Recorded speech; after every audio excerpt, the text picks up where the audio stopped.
Hey there everybody, it's Mike DiLisio with another solo mode review. Today I'm going to be taking a look at Monster Expedition from designer Alexander Pfister and publisher Amigo Games. In Monster Expedition, you are rolling dice using a push your luck mechanic to try to capture as many monsters as you can to fulfill your objectives. Let's head over to the table, I'll show you a few rounds of how the game is played, then we'll come back here and I'll give you my final thoughts.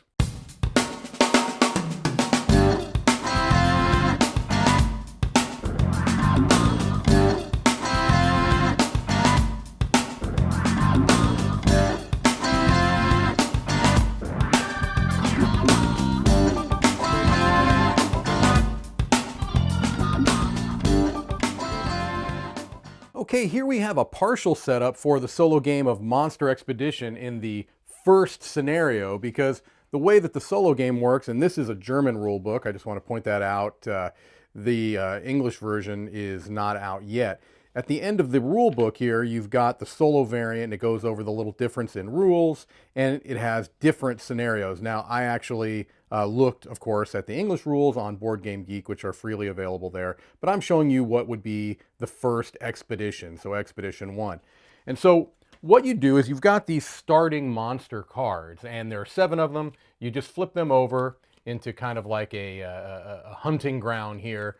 We've got our green, we've got our yellow, we've got our blue, and then we've got our trader, I think he's called, or something along those lines. Again, this is the German version. The English version has an English version of the game, but it's something along the lines of a trader, okay? Then the next thing that you're going to do is turn over 3 more cards so that you've got a field of 10 from this deck. Now, this is essentially the timer for the game. This is a deck of 10 cards that were randomly drawn from a much larger deck, which I'm going to keep over to the side because if I buy caged animals, which is shown on the back of all the cards, which will cost 10 hunting points, then I'll draw from this deck, not from the timer, because that would actually speed the game up quicker than it already is, which is pretty quick. All right, so I turn over these. This is just, again, random, and I've got 3 more monsters in the lineup.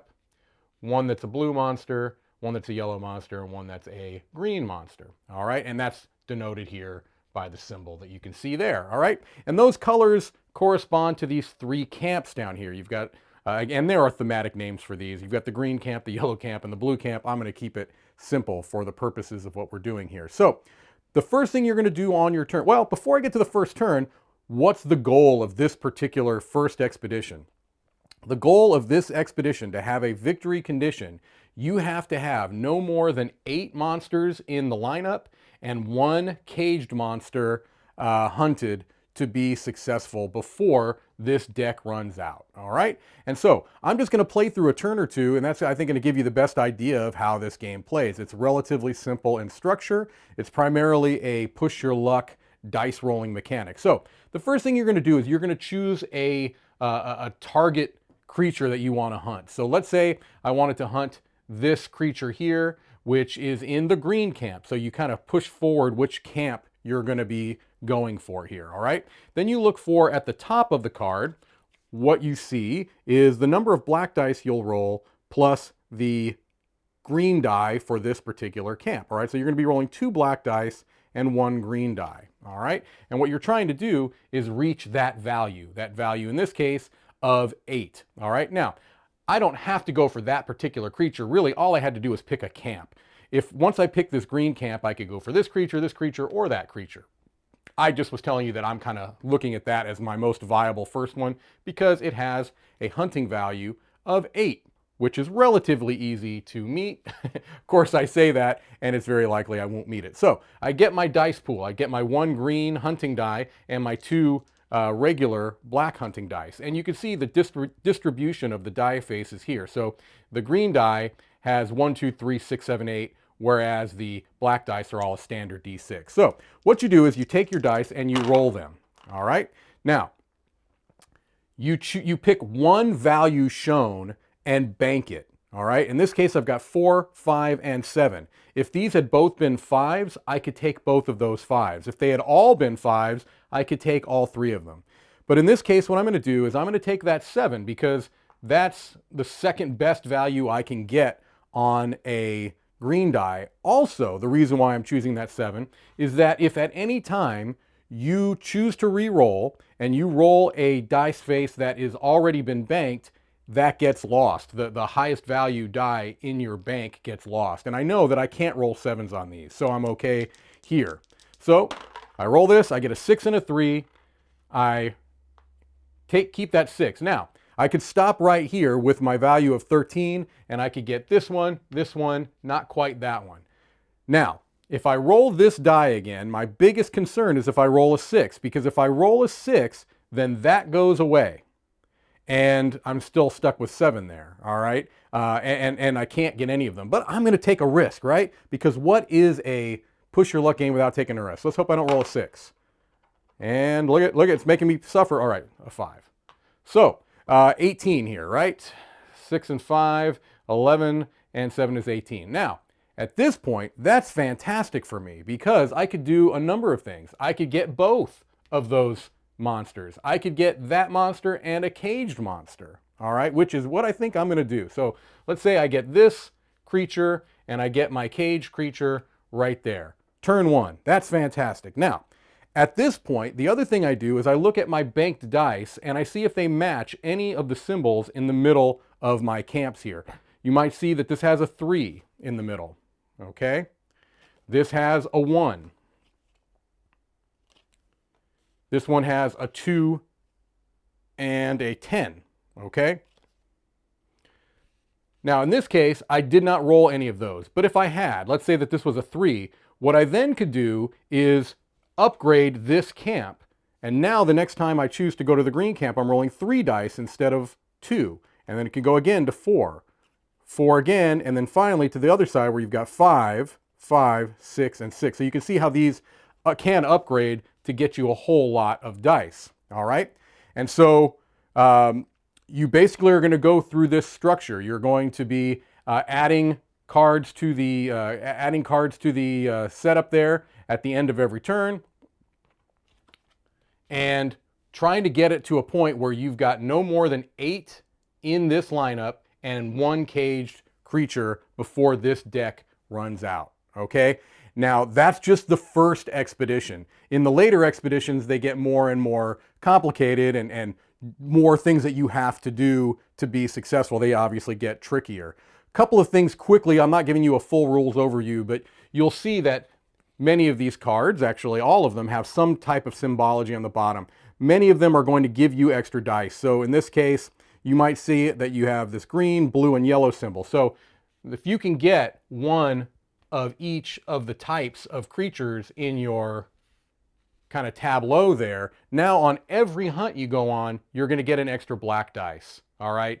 Other ones, you know, have immediate powers that can give you bonuses if you bust, things along those lines. There's a whole lot of different powers that the cards have. This particular, I think trader, I think I keep saying, or here it's the monster handler, it looks like in German. Basically, it allows you to buy 6 caged creatures for 40 hunting points, okay? So that's a way that you can get more. All right, well, that's a general overview of the game. Let's head back over and I'll give you my final thoughts. Okay, so hopefully that gives you a pretty good idea on how the solo game for Monster Expedition is played.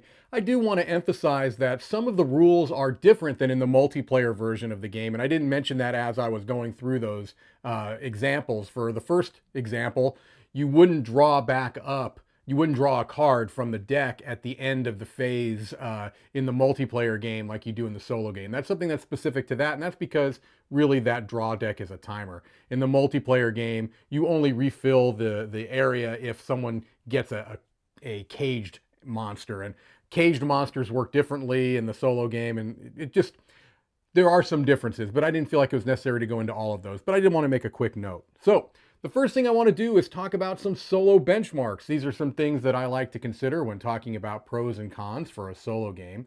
The first is the win-loss condition. Is it a beat your high score variant? Is it a clear win-loss condition? And in the case of Monster Expedition, these are these different scenarios or different expeditions, as I can't remember exactly what the terminology used, but they're basically solo scenarios, and they've got a very clear win-loss condition. And so I really do like that. That's one of my favorite types of solo games where you've got objectives that you're trying to reach, and maybe you're trying to beat a timer, and you feel that tension of getting everything you need to get done, and you can see how much time you've got left, and you know that there's that kind of impending clock working against you. So I really do like that this game has that feeling of tension that you have on top of the push your luck, which is already a tension-inducing mechanic to begin with.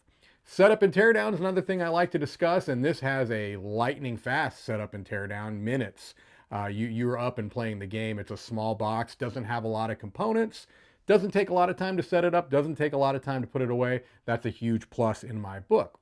The rules are also, I felt, very clear. The solo rules are at the end of the book. They're in their own section, and they do a good job of differentiating the small differences. There's not a huge difference in the solo game from the multiplayer game. The central mechanic is really what it's all about.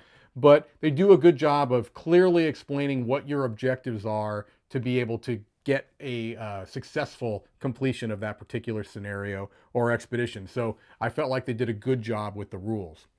I also like to talk about art and components. And this is a game that is almost a built around an excuse to have these monster art on cards. I feel like the art does a really nice job of kind of putting you into this world, so to speak. Now, it's not a heavily thematic game by any means, and so because of that, it's nice to have some evocative art. And I enjoyed actually just kind of looking through the cards when I wasn't playing the game and seeing small differences between what on the surface almost look like, oh, these are the same image. Oh, they're not the same image. There's a slight difference in there.